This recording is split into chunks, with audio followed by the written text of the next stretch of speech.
Bonjour, je suis Hakim L'Alam et je vous propose ma chronique du dimanche 28 août 2022. Elle s'intitule Serbie, Serbie. Le Maroc est en émoi. Le palais royal a tenu à démentir les informations malveillantes et calomnieuses qui circulent ces derniers temps sur tous les smartphones de la planète, malgré la vigilance de Pegasus. Notamment cette vidéo volée du roi Momo VI, le montrant ivre dans les rues de Paris. Sa Majesté est en excellente santé et en tant que commandeur des croyants, juré, promis sur la tombe du Weli Sidiscren, vénérable saint 12 degrés, enterré à l'ombre des coteaux de l'Atlas, Moulaya n'a jamais pris une goutte d'alcool. Ce n'est pas moi qui dis ça, c'est là un extrait du communiqué signé par son médecin traitant personnel, le professeur T-Tube.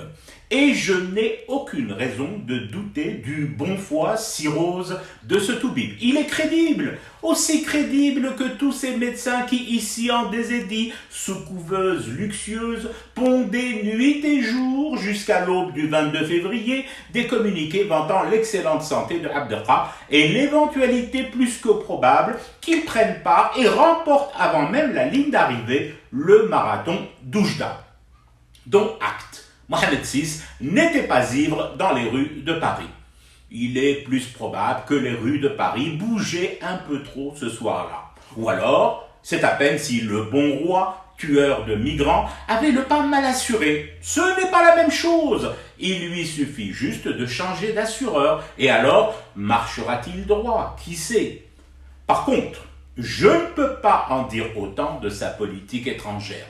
Son burritos de service, il ne tue plus lui, il tangue le burritos, il chaloupe fort et risque à tout moment le chavirage de tout le rafio. Encore ces dernières heures avec la Tunisie. Mon Dieu, la raclée que burritos et Rabat viennent de se prendre de la part de Tunis. De la belle ouvrage diplomatique.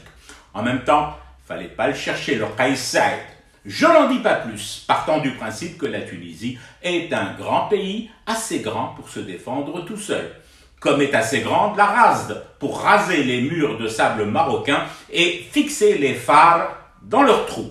Mais tout de même, quel délice que cette cinglante réplique tunisienne. Bon, ne nous égarons pas, restons sur les pas zigzagants de Momo VI. Ah, sortir la nuit à Paris. Qu'importe les vidéos volées, qu'importe les paparazzi qui n'ont pas encore acheté de Riyad ferme-gueule à Marrakech, qu'importe les chemises à la Antoine et les mocassins de dealer à la Gomorra, qu'importe tout cela et plus encore, il faut sortir à tout prix, sortir de l'isolement de plus en plus lourd, fâché avec Alger, fâché avec Nouakchott, fâché avec Tunis, fâché avec Paris, fâché avec la rue marocaine. Sidi Rabbi, pourquoi ne suis-je pas le commandeur suprême des croyants?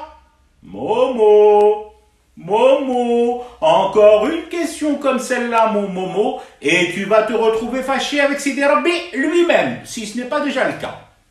Je fume du thé et je reste éveillé. Le cauchemar continue. C'était Hakim L'Alam, je vous retrouve demain pour une autre chronique et une autre façon de dire son amour à l'Algérie.